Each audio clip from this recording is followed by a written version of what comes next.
नमस्कार। ग्रामर के एक और वीडियो में फिर से आपका स्वागत है। मेरा नाम है नवीन कुमार और इस वीडियो में मैं आपको बताऊंगा कि हम फ्यूचर को एक्सप्रेस करने के लिए कौन कौन से तरीके यूज कर सकते हैं।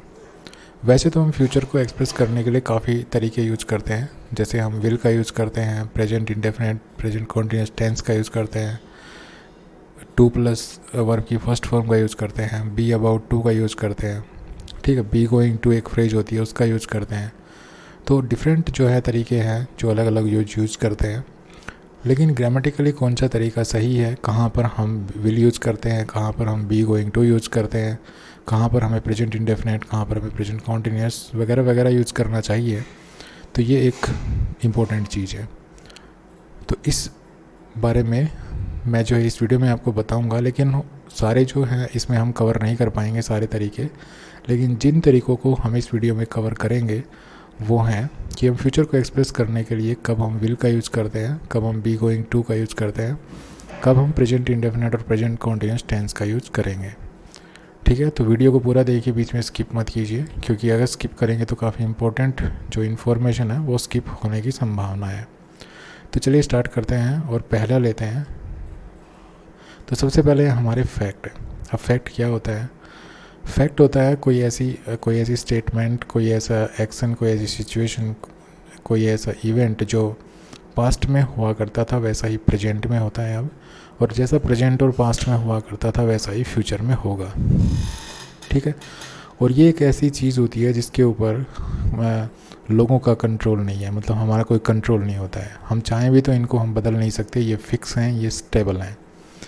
ठीक है, अगर जैसे मैं कहूँ कि सूर्य पूर्व में उदय होता है, पश्चिम में छिपता है, the sun rises in the east and sets in the west, तो ये जो स्टेटमेंट है ये एक फैक्ट है, क्योंकि सूर्य पहले भी पूर्व में उदय होता था, आज भी पूर्व में उदय होता है, और फ्यूचर में भी हम ये मान के चलते हैं, सब लोग ये मान के चलते हैं, सारी दुनिया ये मान के चलती है कि वो जो है पूर्व में उदय होगा। तो ये एक फैक्ट है।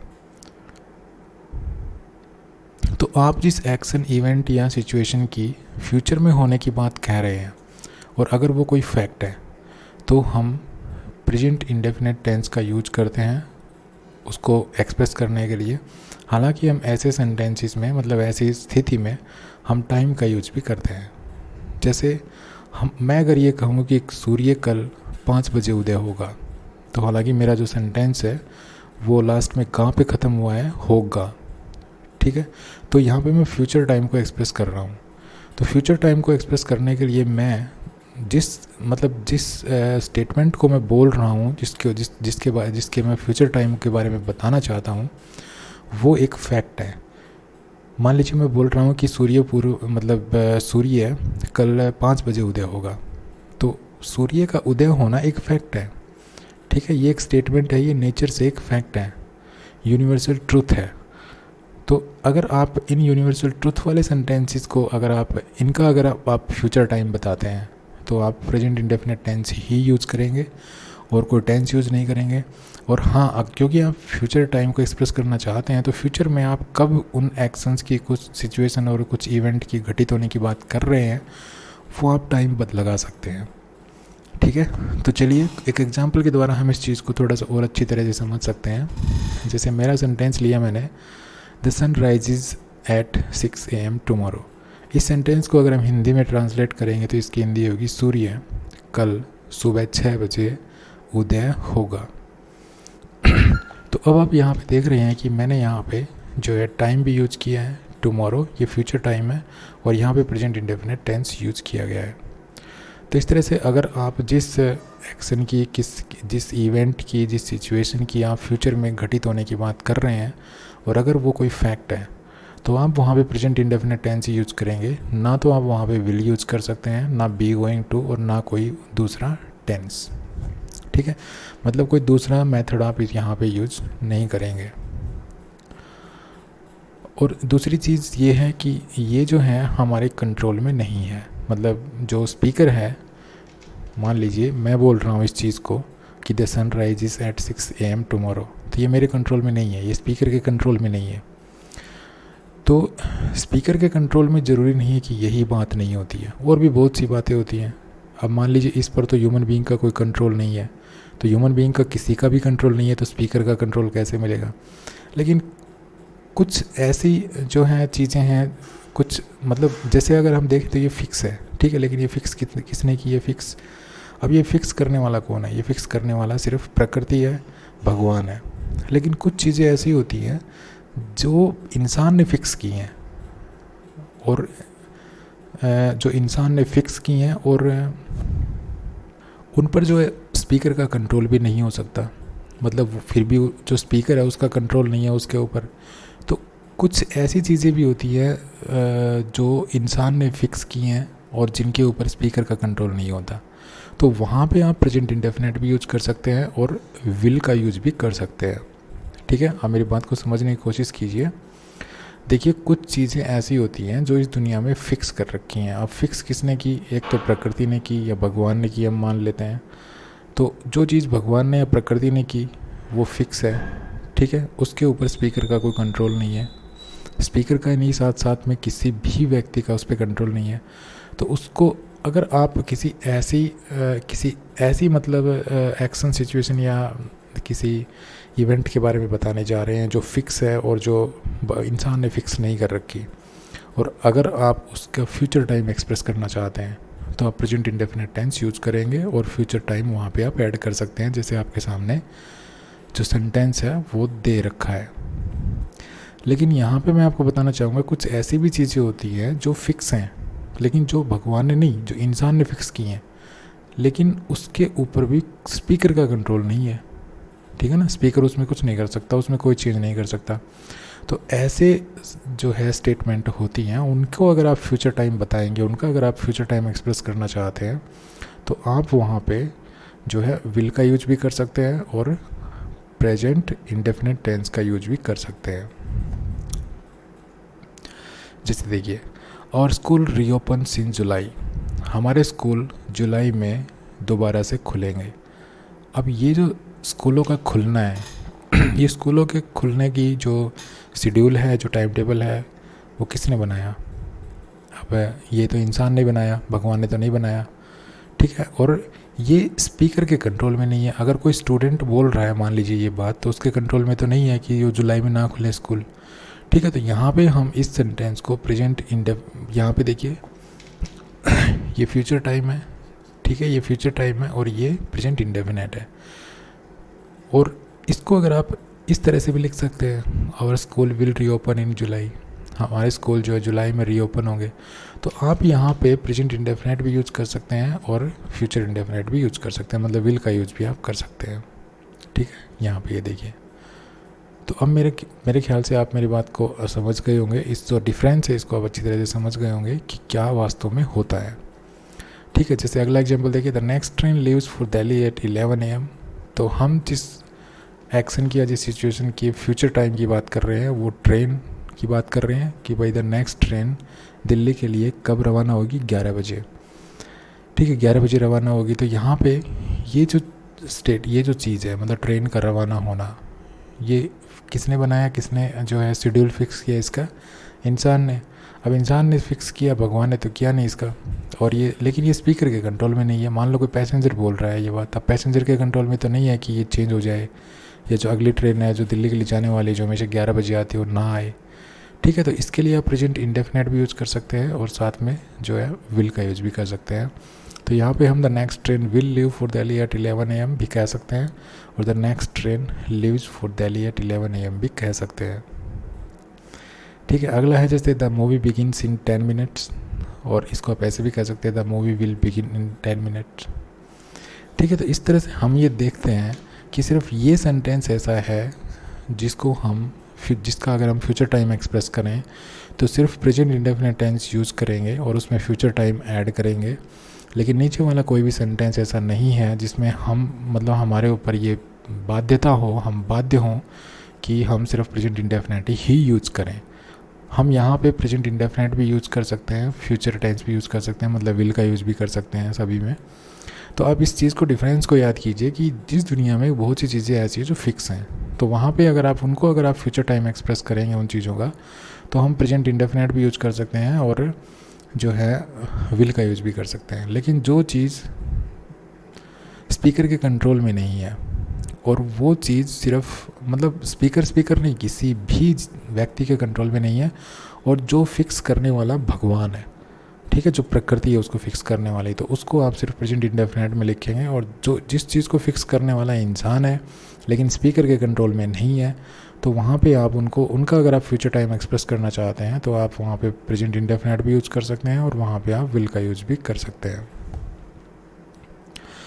दूसरी चीज़, कई किताबों में आपको ये पढ़ने को मिलेगा कि ये टाइम टेबल्ड एक्शन है या शेड्यूल्ड एक्शन है, तो ये सारे ही शेड्यूल्ड एक्शन है। अगर आप यहाँ से लेके यहाँ तक अगर आप जितने भी सेंटेंस देखें तो सारे ही टाइम टेबल्ड एक्शन है, सारे शेड्यूल्ड एक्शन है, ठीक है। ये भी शेड्यूल्ड है और नीचे वाले भी शेड्यूल्ड है, लेकिन आपको ये डिफरेंस आपको समझना पड़ेगा, ये फैक्ट वाला, कि किसने फिक्स, मतलब जो फिक्स किया तो वो किसने किया वो एक्शन। आप जिस एक्शन या इवेंट या सिचुएशन की बात करने जा रहे हैं, जिसके फ्यूचर टाइम आप एक्सप्रेस करने जा रहे हैं, उसको फिक्स करने वाला कौन है, ठीक है। इस डिफरेंस को तो आपको साथ लेके चलना पड़ेगा, तभी आप सही टेंस यूज़ कर पाएंगे। चलिए अगला जो रूल है वो लेते हैं। तो देखिए, आपके सामने कुछ वर्ड्स और कुछ फ्रेजेस नज़र आ रही होंगी आपको, जैसे after, as soon as, before, by the time, when, while, until. अगर आप इनके बाद फ्यूचर टाइम यूज़ करते हैं, ठीक है, अगर आप कोई भी, मान लीजिए कोई भी एक्शन है, इवेंट है, सिचुएशन है, और उसका फ्यूचर टाइम में आप एक्सप्रेस कर रहे हैं, लेकिन आप इन शब्दों के बाद वो फ्यूचर टाइम एक्सप्रेस कर रहे हैं, तो आपको प्रेजेंट इंडेफिनिट टेंस का यूज करना है। ध्यान दीजिए, प्रेजेंट इंडेफिनिट टेंस। देखिए, we shall leave as soon as he arrives. अब इस सेंटेंस का मतलब है कि हम चलेंगे जो ही वो आएगा, जो ही वो पहुंचेगा।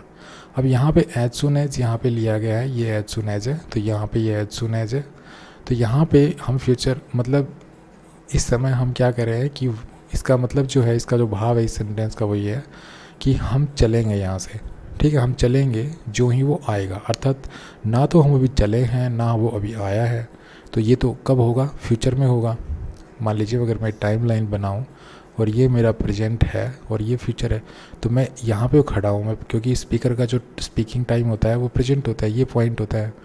तो मैं ये कह रहा हूँ कि हम चलेंगे जब वो आएगा, अर्थात लीव भी आगे आने वाले टाइम में होगी ये क्रिया, और ये अराइव है ये भी आगे आने वाले टाइम में ही होगी, ठीक है ना।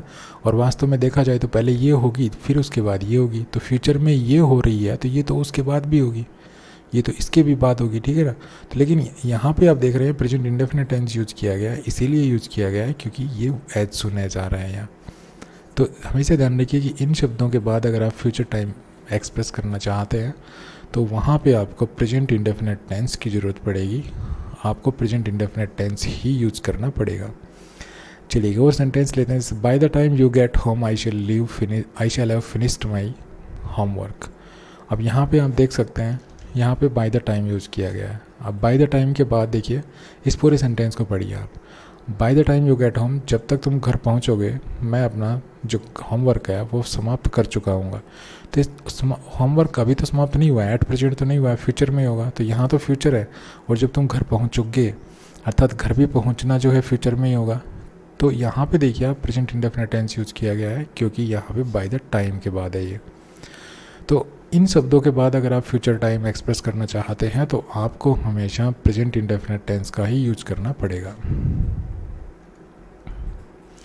नेक्स्ट है कंडीशनल्स।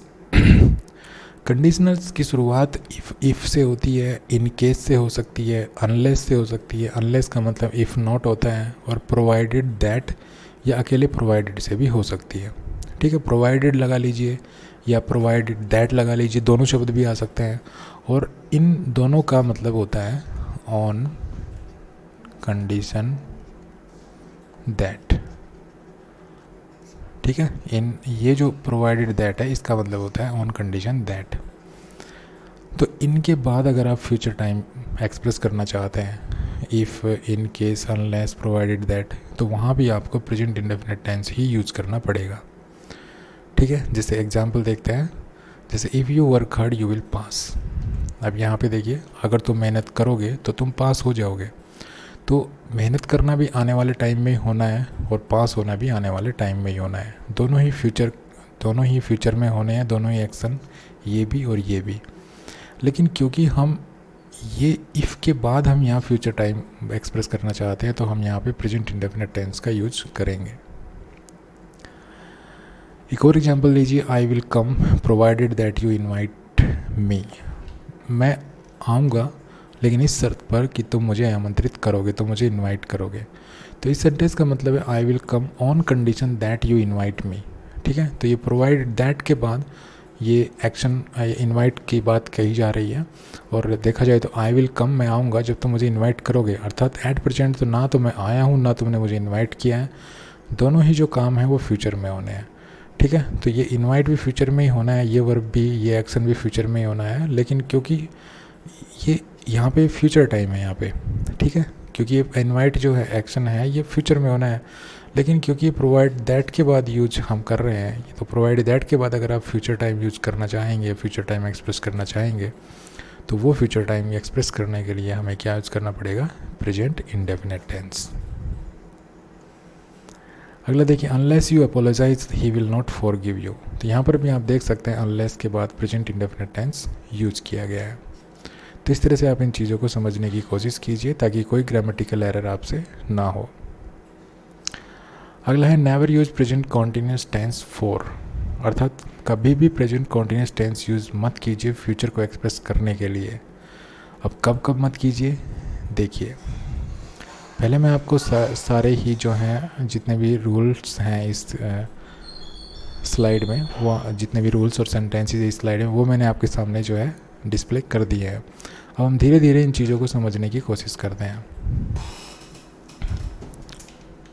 मान लीजिए हम कोई भविष्यवाणी कर रहे हैं, ठीक है, हम कोई फ्यूचर के बारे में कोई प्रेडिक्शन कर रहे हैं, कोई किसी एक्टिविटी या किसी इवेंट के बारे में जो है प्रेडिक्ट कर रहे हैं, किसी एक्टिविटी या इवेंट के बारे में जो है भविष्यवाणी कर रहे हैं, और वो भविष्यवाणी जो है हमारे कंट्रोल में नहीं है, मनुष्य के कंट्रोल में नहीं है, हम उसको अरेंज नहीं कर सकते हैं, तो हम वहाँ पे जो है प्रेजेंट कॉन्टिन्यूस टेंस का यूज नहीं करेंगे।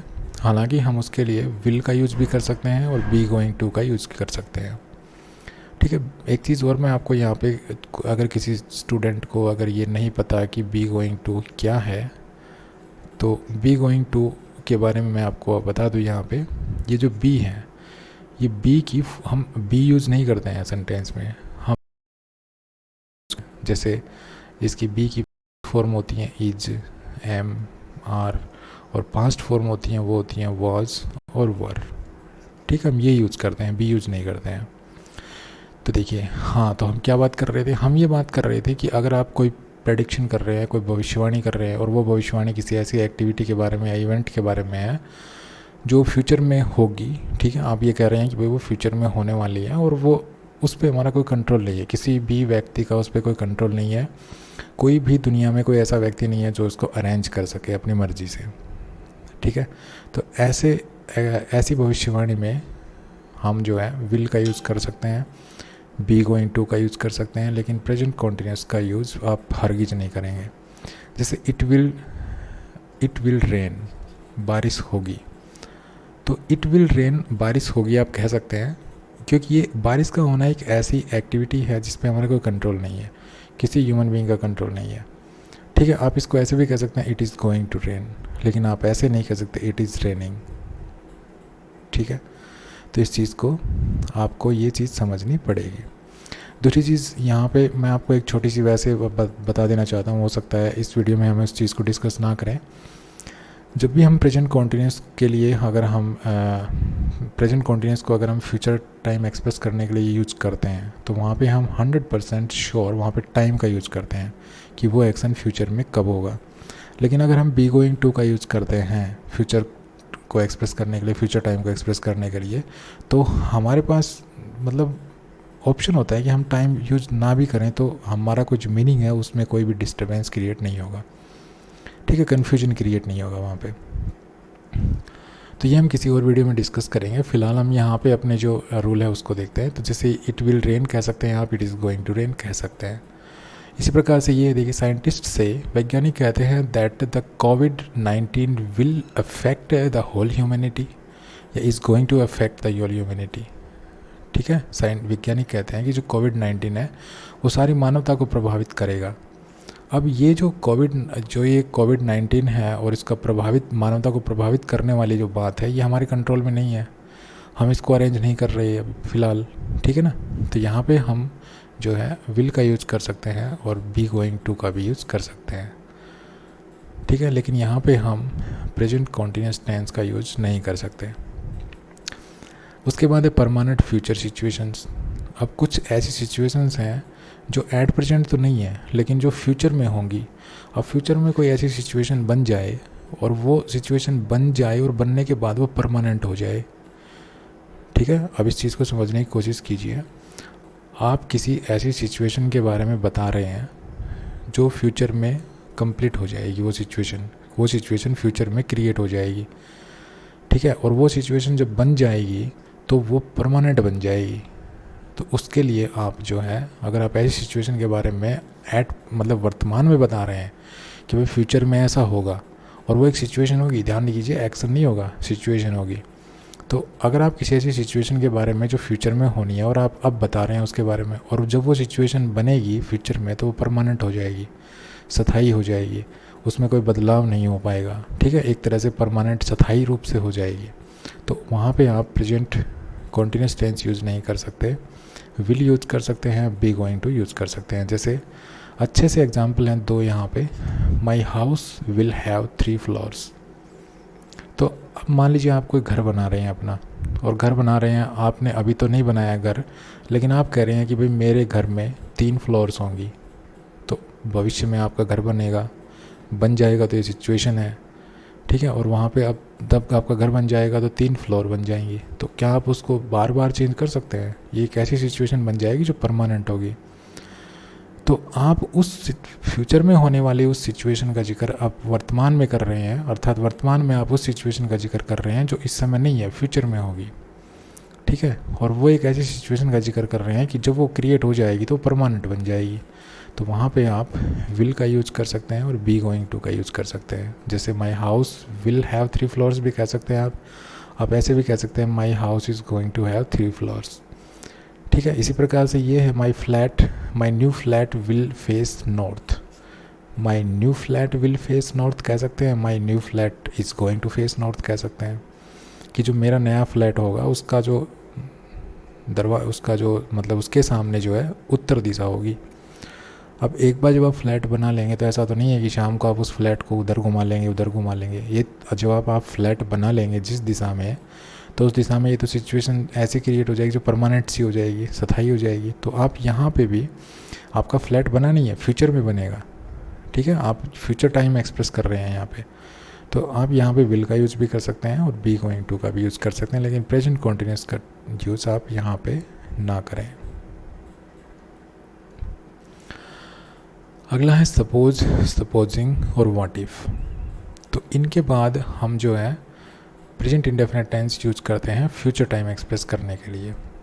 हालांकि हम पास्ट इंडेफिनिट टेंस भी यूज़ कर सकते हैं यहाँ पे। तो चलिए कुछ आपके सामने मैंने सारे एग्जांपल्स हैं वो सारे डिस्प्ले कर दिए हैं। अब इस चीज़ को हम समझने की कोशिश करते हैं कि किस प्रकार हम जो है फ्यूचर टाइम एक्सप्रेस करने के लिए जो है प्रेजेंट टेंस यूज़ करते हैं। तो देखिए, तो मैंने बताया आपको सपोज, सपोजिंग और व्हाट इफ़, ये 3 वर्ड्स जो हैं, ये तो एक फ्रेज है, ये 2 वर्ड्स हैं। तो ये तीनों जो वर्ड और फ्रेजेस जो भी हैं इनको आपको दिमाग में बैठा लेना है कि इनके बाद अगर आप फ्यूचर टाइम एक्सप्रेस करना चाहते हैं तो वहाँ पे आप प्रेजेंट इंडेफिनिट टेंस यूज़ करेंगे। हालांकि आप पास्ट टेंस भी यूज़ कर सकते हैं, पास्ट इंडेफिनिट, ठीक है। Both will be correct, there will be no, कोई भी इसमें मिस्टेक नहीं होगी, कोई ग्रामेटिकल एरर नहीं होगा। आप चाहे कोई भी टेंस यूज़ कर सकते हैं, लेकिन प्रेजेंट इंडेफिनिट और पास्ट इंडेफिनिट में से देखिए, suppose it rains how will he reach home. तो इसमें यहाँ पे स्पीकर है वो ये कहना चाहता है कि मान लो कि बारिश हो गई तो वो घर कैसे पहुँचेगा। तो एट प्रेजेंट है, मान लीजिए ये मैं टाइमलाइन बनाता हूँ, यहाँ पे मैंने ये टाइमलाइन बनाई, यहाँ ये प्रेजेंट है। चलिए थोड़ा सा अलग सा ले लेते हैं, थोड़ा सा जगह कम है यहाँ पे। देखिए ये मैंने टाइमलाइन बनाई, ठीक है। और ये है हमारा पास्ट, ये है हमारा प्रेजेंट और ये है हमारा फ्यूचर। तो हम जानते हैं जो प्रेजेंट होता है वो एक पॉइंट होता है और ये पीरियड होते हैं, पास्ट और फ्यूचर होते हैं ना, ये सारे पीरियड होते हैं। तो स्पीकर है वो यहाँ बोल रहा है, यहाँ खड़ा इस पॉइंट पे, कि मान लो कि बारिश हो जाए तो वो घर कैसे पहुँचेगा। तो इस समय ना तो बारिश हो रही ना वो घर पहुँचा है, तो घर भी फ्यूचर में पहुँचेगा कभी, और बारिश भी अगर आएगी तो फ्यूचर में ही आएगी। ठीक है, तो ये दोनों काम जो है फ्यूचर में होने हैं। तो सपोज के बाद जो आप लिखेंगे तो वो हम जो है प्रेजेंट इंडेफिनेट या पास्ट इंडेफिनेट में लिखेंगे। ठीक है, हालांकि अगली जो दूसरा एक्शन होगा वो उसके लिए हम विल यूज़ करेंगे, विल सेल जो भी है वो यूज़ करेंगे। लेकिन इनके बाद जो है हम फ्यूचर टाइम एक्सप्रेस करने के लिए हम प्रेजेंट इंडेफिनेट टेंस या पास्ट इंडेफिनेट टेंस का यूज़ करेंगे। जैसे सपोज इट रेन्स, ठीक है, प्रेजेंट इंडेफिनेट टेंस यूज हुआ है। इसी प्रकार से यहाँ पे आप रेंट भी कर सकते हैं, कोई गलती नहीं हुई, कोई दिक्कत नहीं है यहाँ पे। इसी प्रकार से सपोजिंग को ले लीजिए, supposing we miss the train, मान लो कि दोनों का मीनिंग सेम है। देखिए सपोजिंग सपोज एक ही बात है। Supposing we miss the train, मान लीजिए कि हमारी ट्रेन मिस हो गई, how shall we go to Mumbai, हम मुंबई कैसे जाएंगे। तो अब एट प्रेजेंट ना तो हम मुंबई पहुँचे हैं ना हमारी ट्रेन मिस हुई है, हम तो सिर्फ अनुमान लगा रहे हैं। ठीक है, तो ये सपोजिंग के बाद जो ये एक्शन है मिस, ये भी फ्यूचर में होने वाला है। तो यहाँ पे क्योंकि फ्यूचर में होने वाला है, हम यहाँ पे फ्यूचर टाइम एक्सप्रेस कर रहे हैं, यहाँ पे फ्यूचर टाइम है, तो सपोजिंग के बाद हम फ्यूचर टाइम यूज़ कर रहे हैं, तो वहाँ पे प्रेजेंट इंडेफिनेट टेंस का यूज़ करेंगे। हालांकि यहाँ भी हम मिस की जगह मिस्ड यूज़ कर सकते हैं, there will be no problem.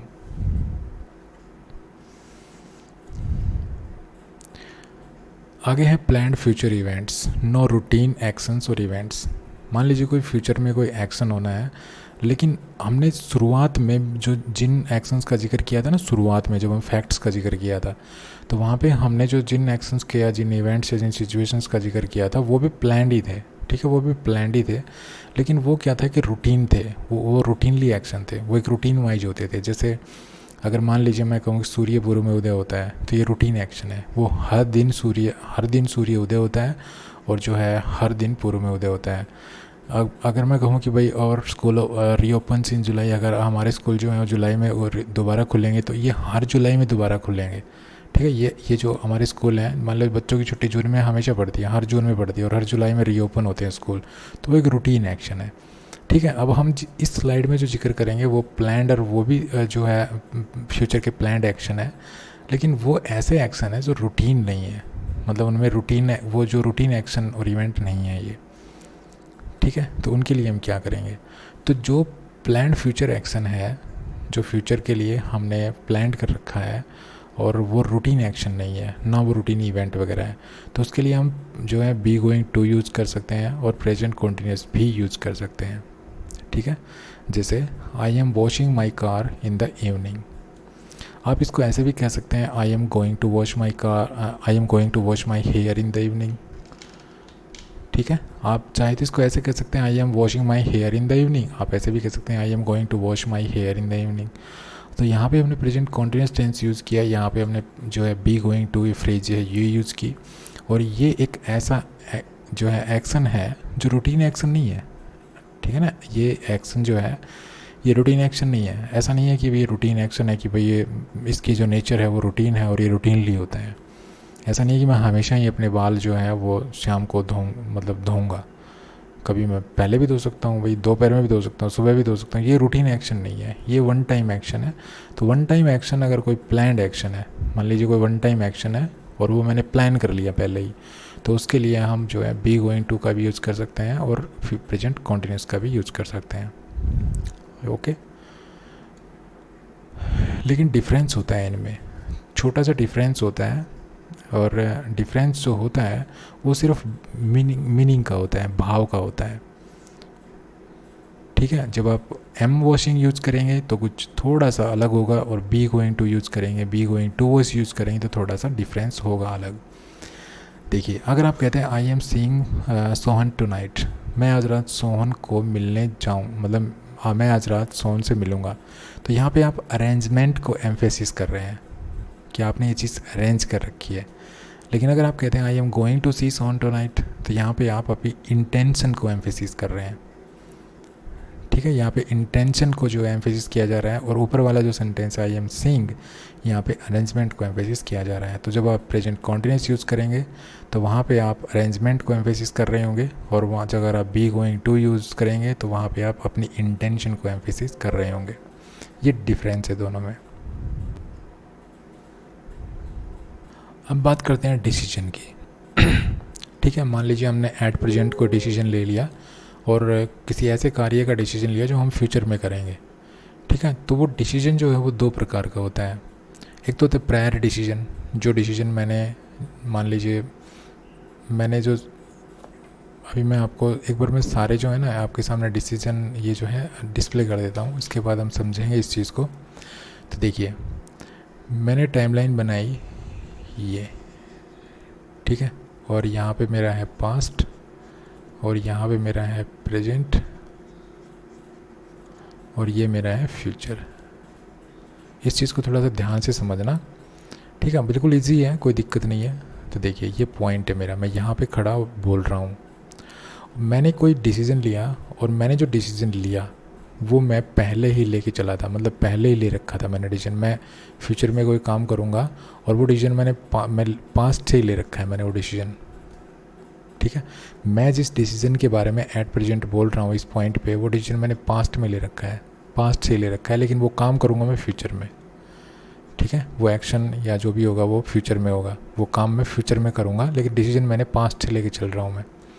तो उसको हम कहते हैं प्रायर डिसीजन, और उसके लिए हम यूज़ करते हैं बी गोइंग टू। लेकिन एक होता है इंस्टेंट डिसीजन। इंस्टेंट डिसीजन का मतलब ये है कि मैं जिस समय इस समय बोल रहा हूँ ना, मैं इस समय वो डिसीजन मैंने इस समय बोलते समय जस्ट अभी लिया है, तो उसके लिए हम यूज़ करेंगे विल। ठीक है, चलिए कुछ एग्जांपल्स देखते हैं। अच्छे एग्जांपल्स हैं, बिल्कुल ईजी हैं, आपको आराम से समझ में आएंगे। तो यहाँ पे मैं जो है सारे जो ये है मैं आपके सामने दिखा देता हूँ, पहले डिस्प्ले कर दिया मैंने सारे। तो देखिए, आप इस एग्जांपल को लीजिए, I am going to join a college next year. मैं अगले साल जो है एक कॉलेज ज्वाइन करूँगा। ठीक है, तो आप अगर आप ये कह रहे हैं कि मान लीजिए आप ये कह रहे हैं इस समय कि मैं अगले साल एक कॉलेज ज्वाइन करूँगा, तो ये एक ऐसा डिसीज़न है जो आप पास्ट में आपने कल परसों जब ये ले लिया था, लेकिन आप उसके बारे में बता रहे हैं, हालांकि हुआ नहीं है, आप उसको फ्यूचर में करने जा रहे हैं।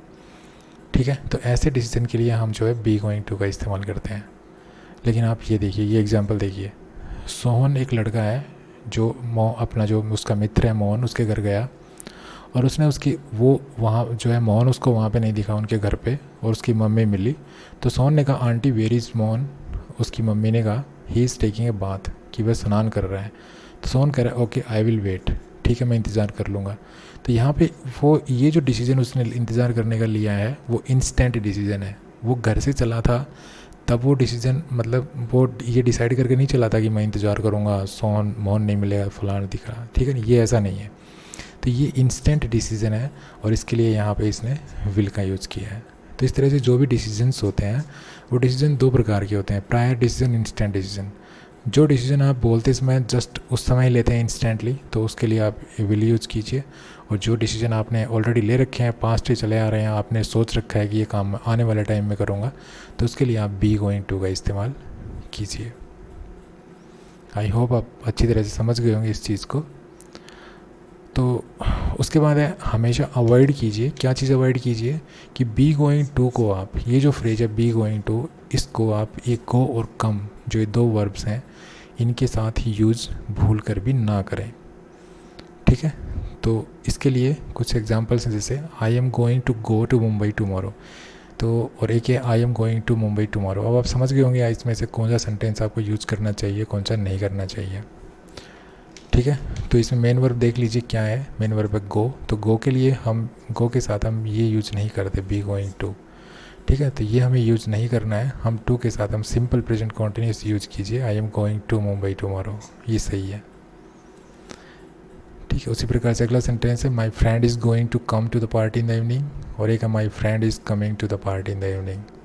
तो यहाँ पे भी आप समझ के होंगे मेन वर्ब है कम, तो यहाँ पे बी गोइंग टू नहीं यूज़ करना, तो ये सेंटेंस गलत है। और यहाँ पे ऐसे ही प्रेजेंट कॉन्टिन्यूस यूज़ कीजिए, my friend is coming to the party in the evening. तो इसको आप प्रेजेंट कॉन्टिन्यूस में लीजिए, ये बी गोइंग टू यहाँ पे यूज़ मत कीजिए फ्यूचर टाइम को एक्सप्रेस करने के लिए, तो ये यहाँ पे गलत हो जाएगा। उसके बाद है प्रेडिक्शंस। अब काफ़ी इम्पोर्टेंट है ये भी कि जो भविष्यवाणी होती है वो किस प्रकार की हो सकती है, और भविष्यवाणी के लिए जो हम फ्यूचर टाइम एक्सप्रेस करने के लिए हम कौन सा तरीका यूज़ करते हैं। ठीक है, तो इसके लिए भी काफ़ी इम्पोर्टेंट कुछ बातें हैं जो हमें दिमाग में रखनी चाहिए, हमें सीखनी चाहिए। तो वो क्या है, चलिए वो देख लेते हैं। तो देखिए, प्रेडिक्शंस जो होती हैं वो दो प्रकार की होती हैं। एक तो होती है हमारी ओपिनियन और हमारे एक्सपीरियंस पे निर्भर होती है। कोई चीज़ हम अपनी विचारधारा से, अपनी ओपिनियन के ऊपर बेस्ड कोई प्रेडिक्ट करते हैं किसी चीज़ की, कोई किसी बात के लिए कोई भविष्यवाणी करते हैं। ठीक है, मतलब वो भविष्यवाणी हमारी ओपिनियन पे निर्भर करती है, हमारे एक्सपीरियंस पे डिपेंड करती है। उसके लिए हमारे पास कोई जो है फैक्ट नहीं होते हैं, हमारे पास कोई सबूत नहीं होते हैं। लेकिन कुछ भविष्यवाणी ऐसी होती है जिसके लिए जो हम किसी प्रूफ या कोई फैक्ट के ऊपर जो है भविष्यवाणी करते हैं, उसके लिए हमारे पास कोई फैक्ट होता है। मतलब हम किसी चीज़ को देख कर और फिर भविष्यवाणी करते हैं। हमारे सामने कोई चीज़ हमें दिखाई दी और फिर हमने भविष्यवाणी की। और कुछ भविष्यवाणी ऐसी होती है जो हम बिना देखे ही कर लेते हैं अपने, वो हमारी ओपिनियन के ऊपर निर्भर होती है, हमारी एक्सपीरियंस के ऊपर डिपेंड करती हैं। तो जब कोई ऐसी भविष्यवाणी अगर आप करते हैं जो आपके ओपिनियन या आपके एक्सपीरियंस पे जो है निर्भर करती है, तो उसके लिए आपको क्या यूज़ करना है, विल। आपको उसके लिए बी गोइंग टू यूज़ नहीं करना है। जैसे one day you will become a great man, एक दिन तुम एक बहुत बड़े आदमी बनोगे। मैं आपको कहता हूँ कि भाई एक दिन तुम बहुत बड़े आदमी बनोगे, तो मेरे पास क्या सबूत है? मेरे पास कोई भी फैक्ट भी नहीं है, कोई सबूत नहीं है, कुछ भी नहीं है। लेकिन ये भविष्यवाणी मैंने सिर्फ अपने ओपिनियन, अपने एक्सपीरियंस के आधार पे की है। तो यहाँ पे हम विल यूज़ करेंगे, one day you will become. ठीक है, यहाँ पे विल यूज़ हुआ है। कुछ जो है हमारे जो प्रेजेंट एविडेंस के ऊपर, उसके लिए हमारे पास एविडेंस होता है। दूसरी जो प्रकार की भविष्यवाणी होती है उसके लिए हमारे पास कुछ एविडेंस होता है, और एविडेंस के ऊपर हम जो है वो भविष्यवाणी करते हैं। तो ऐसी जो भविष्यवाणी करते हैं उसके लिए आप बी गोइंग टू यूज़ कीजिए, विल बिल्कुल भी यूज़ मत कीजिए। जैसे the sky has gone really dark, जो आसमान है वो वास्तव में काला हो गया है। There is going to be storm, तूफ़ान आने वाला है या तूफ़ान आएगा। तो आप देख रहे हैं यहाँ पे फैक्ट, हमारे पास एविडेंस क्या हुआ, हमारे पास एविडेंस ये हो गया। ठीक है, इसके ऊपर हमने ये जो है प्रेडिक्ट किया, ये भविष्यवाणी की। तो इसके लिए हमने क्या यूज़ किया, बी गोइंग टू। ठीक है, अगला एग्जाम्पल देखिए, she is going to have a baby, उसके एक बच्चा होने वाला है। तो ये भी हमारे पास एविडेंस होंगे, हम ये तभी तो कह सकते हैं जब एविडेंस होंगे। तो ये यहाँ पे जब एविडेंस होंगे तो ये भी ऐसी प्रेडिक्शन है जो एविडेंस के ऊपर जो है बेस्ड है। तो हम यहाँ पे बी गोइंग टू का यूज़ करेंगे। तो यहाँ पे प्रेडिक्शन जब आप करते हैं, तो किसी भी चीज़ को प्रेडिक्ट करते हैं, तो उस चीज़ को आप देखिए कि अगर वो आपके वो ओपिनियन या एक्सपीरियंस के ऊपर जो बेस्ड है, तो आप उसके लिए विल यूज़ कीजिए, बी गोइंग टू बिल्कुल यूज़ मत कीजिए। और अगर वो प्रेडिक्शन आपकी जो है प्रेजेंट एविडेंस के ऊपर बेस्ड है, तो आप वहाँ पे बी गोइंग टू यूज़ कीजिए, विल यूज़ मत कीजिए।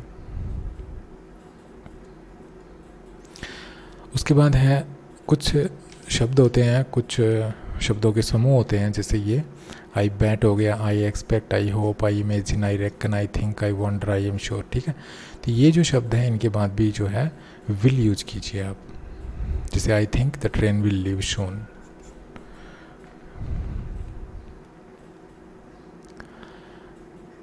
आगे है प्रिंसिपल क्लॉजेज इन कंडीशनल्स।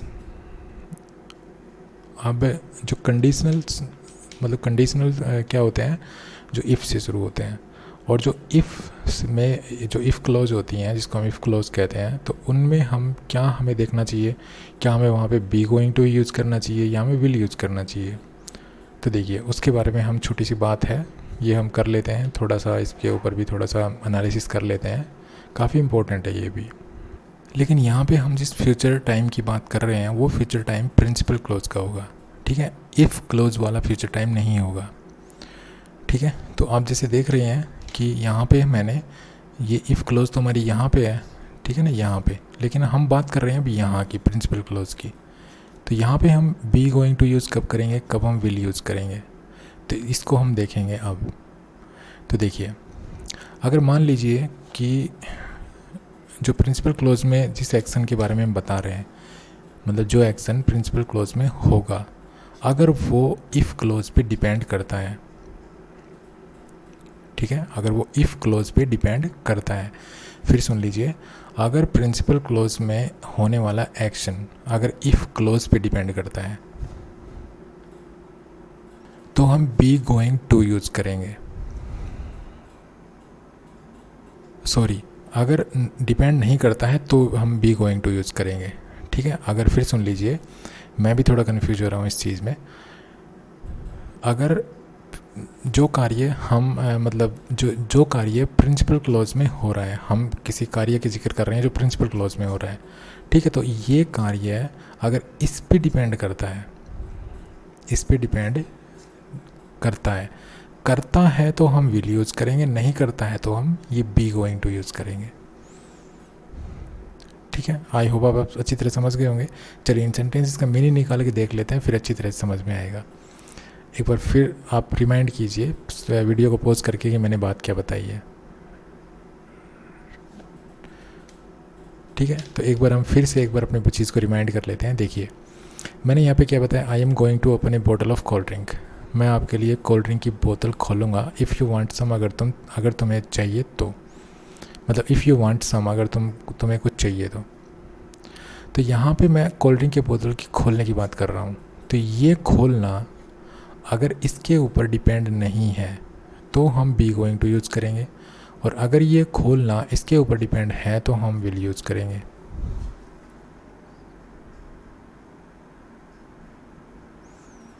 ठीक है, आई होप आप समझ गए होंगे इस चीज़ को। तो देखिए, यहाँ पे है I am going to open a bottle of cold drink if you want some. इसका मतलब है कि I am going to open a bottle of cold drink, do you want some, कि भाई मैं एक कोल्ड ड्रिंक की बोतल खोलने जा रहा हूँ या एक कोल्ड ड्रिंक की बोतल खोलूँगा, आपको चाहिए।